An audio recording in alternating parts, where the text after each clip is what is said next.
ప్రతి దేవాలయంలో కూడా బలిహరణము కొరకు పీఠాన్ని పెడతారు.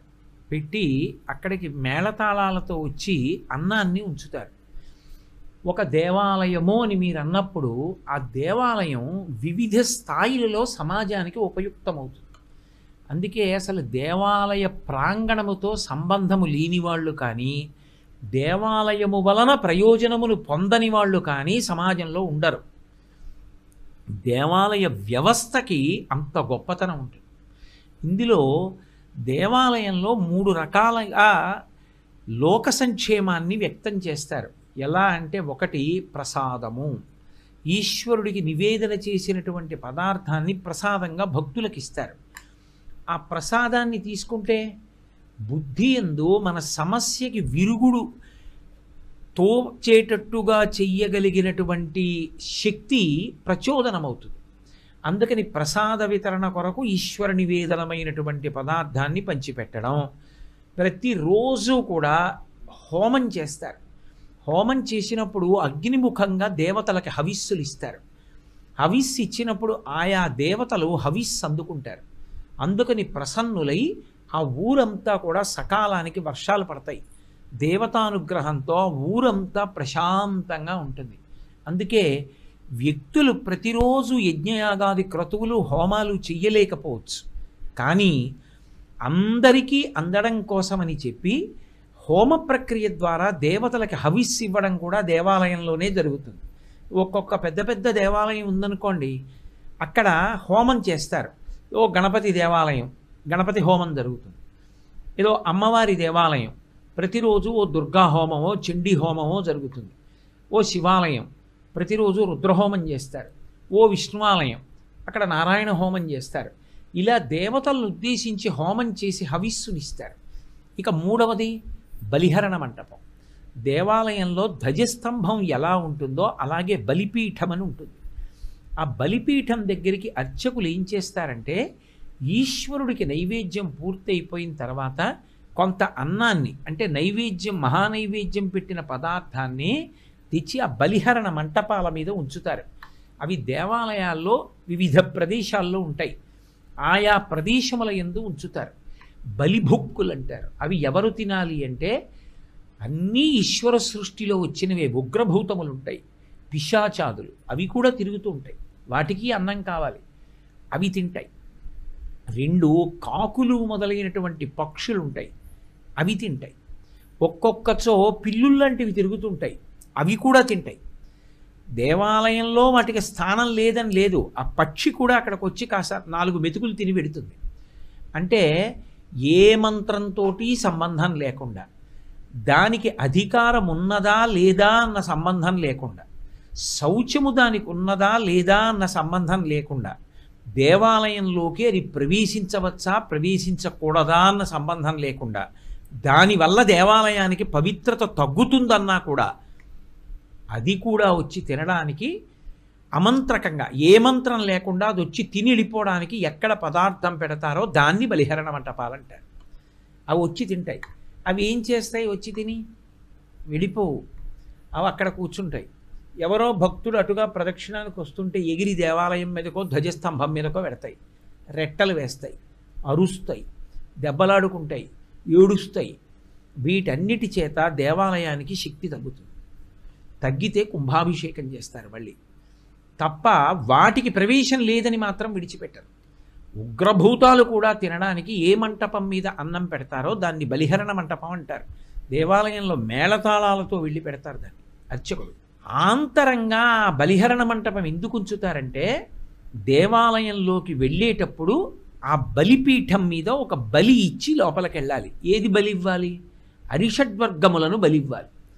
అరి అంటే శత్రువు, షట్ అంటే ఏవి మనని బాధ పెడుతున్నాయో ఆ 6: కామ, క్రోధ, లోభ, మద, మోహ, మాత్సర్యములు. ఈ 6టిని బలిపీఠం మీద విడిచిపెట్టేసేసి దేవాలయంలోకి వెళ్ళాలి.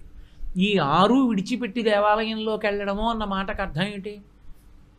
అక్కడికి వెళ్ళాక ఈ కారణం చేత దేవాలయంలో నేను నా వెనకవాడి కన్నా నా ముందువాడి కన్నా అధికుణ్ణన్న భావన నీకు కలగరాదు. అందరూ ఎంతో నేను, ఆయన బిడ్డల్లో నేను ఒక బిడ్డని. అన్న భావనతో లోపలికి వెడతారు. దేవాలయమే ప్రత్యేకంగా ఆహ్వానించి లోపలికి తీసుకెడితే పూర్ణకుంభం పెట్టి తీసుకెడతారు, అది వేరు. కాబట్టి బలిమంటపం మీద ఏది బలి ఇచ్చి వెళ్ళాలి అంటే మన అరిషడ్వర్గాల్ని బలి ఇవ్వాలి. అందుకే దేవాలయ ఆగమంలో బలిపీఠానికి అత్యంత ప్రధానమైనటువంటి స్థానం. శైవాగమంలో శివాలయం ఉంటే ఆ ఆలయంలో శివలింగం ఉన్న ఆలయం ఉన్నటువంటి గోపురానికి స్థూలలింగము అని పేరు. పైకి గోపురం వంక చూస్తే చాలు శివుడి యొక్క 8వ వంతు దర్శనం అయిపోయిన ఫలితాన్ని ఇస్తారు. అంటే దర్శన ఫలితంలో 8వ వంతు ఇస్తారు. మూలలింగం అంటారు. ఆలయం లోపల ఉన్నటువంటి లింగం. ఆ లింగాన్ని చూస్తే సూక్ష్మలింగం అంటారు. అప్పుడు ఆలయ దర్శనంలో 8వ వంతు ఫలితాన్ని సూక్ష్మలింగ దర్శనం చేసి ఇస్తారు. ఇక ఆ పైన ఉన్నటువంటి స్థూలలింగము, ఆలయంలో ఉన్నటువంటి సూక్ష్మలింగము కాకుండా 3వది ఉంటుంది, దాన్ని భద్రలింగం అంటారు. భద్రలింగం ఏది అంటే బలిహరణ మంటపం. అంటే దాని ఉద్దేశ్యం ఏమిటంటే అది నాకెందుకని విడిచిపెట్టి వెళ్ళవలసింది కాదు. నువ్వు అక్కడ ఒక నమస్కారం చెయ్యాలి, ఆగి చేసి మనసులో ఏ విధమైనటువంటి రాగద్వేషాలకి తావు లేకుండా అరిషడ్వర్గములను అక్కడ విడిచిపెట్టేసి నువ్వు దేవాలయంలోకి వెళ్ళాలి. అంటే దేవాలయంలోకి వెళ్ళి దెబ్బలాడడం కానీ, అక్కడికి వెళ్ళి గట్టిగా అరవడం కానీ దేనివల్ల వస్తుంది? నాకేదో కోరిక ఉంది, ఆ కోరిక తీరకపోతే ఇంక అక్కడి నుంచి కోపం.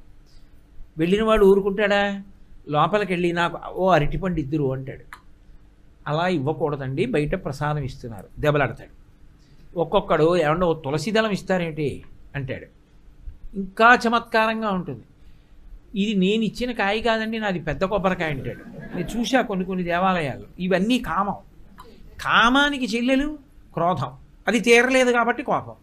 ఇక కోపం వస్తే ఒళ్ళు తెలియదు, ఇంకా అక్కడి నుంచి దేవాలయంలోనే అరుపులు కేకలం. లోభం.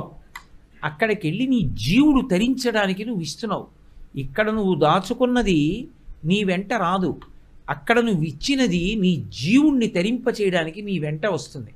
అక్కడ ఇవ్వవలసిన చోట లోభమంతా ప్రదర్శిస్తాడు. అప్పుడే అదో శత్రువు. మదం.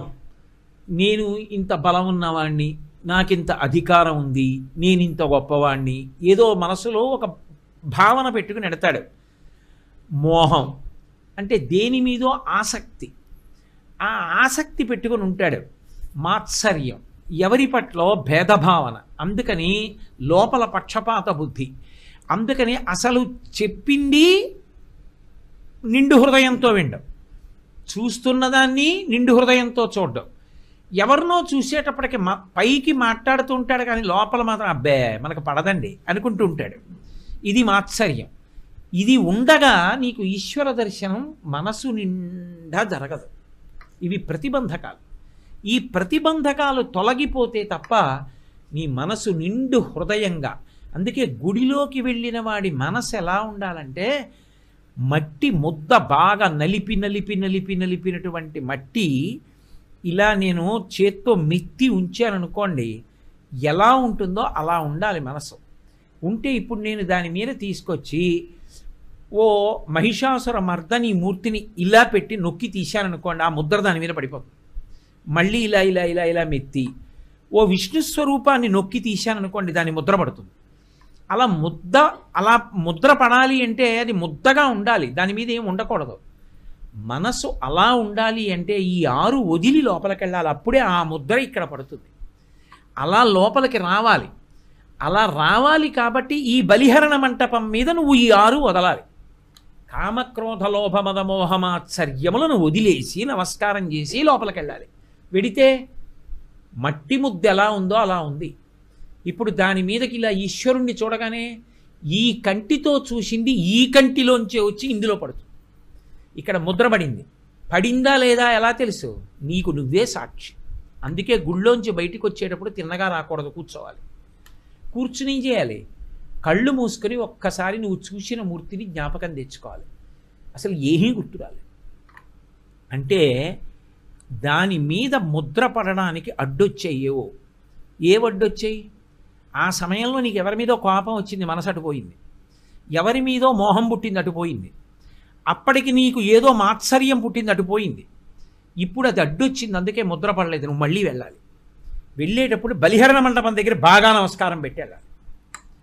ఈశ్వర, ఏదో తేడా వచ్చింది, పడలేదు ఇక్కడ ముద్ర, నన్ను నేను పరిశీలించుకుని మళ్ళీ పునర్దర్శనం చెయ్యాలి. చేసి ఇప్పుడైనా జాగరూకుడవై ముద్ర పడిందా లేదా చూసుకోవాలి. అందుకే కొన్ని చేసేటప్పుడు ఒక్కసారి కళ్ళు మూసుకుంటారు. ఎందుకని? పడిందో లేదో చూసుకోవడం. ఇవేమైనా అడ్డొచ్చాయా, బయట వదిలేనా లేదా, వదిలినట్టు అనుకుని తెచ్చేసుకున్నానా లోపలికి, అవి తెచ్చుకుని రాకూడదు లోపలికి, వదిలేనా లేదా చూసుకుంటాడు. అలా పడే వరకు వెళ్ళాలి. ఇక్కడ పడడమే బాగా పడిపోయింది అనుకోండి ముద్ర, ఇంకా ఇక నువ్వు వెళ్ళలేని రోజున ఇలా కళ్ళు మూసుకుంటే అది ఇక్కడే దర్శనం అవుతుంది. అది మానస పూజ. అప్పుడు నువ్వు మానసికంగా దేవాలయంలోకి వెళ్ళిపోగలవు. అలా వెళ్ళిపోయేటటువంటి శక్తిని పొందడానికి ప్రతిబంధకమైనటువంటి కామక్రోధ లోభ మద మోహ మాత్సర్యములు ఏవున్నాయో వాటిని విడిచిపెట్టవలసినటువంటి స్థలమే బలిపీఠం. బాహ్యంలో ప్రసాదాన్ని తీసుకొచ్చి భక్తులకి చేతిలో పెట్టి ఇస్తారు. పిలిచి పెట్టకుండా అవి వచ్చి తినడానికి వీలుగా పెట్టబడే ప్రదేశానికి బలిహరణ మంటపాలంటారు. అందుకని బాహ్యాంతరముల యందు దేవాలయంలో బలిహరణ పీఠాలకి మంటపాలకి అంత ప్రాధాన్యత ఉంటుంది ఆగమంలో.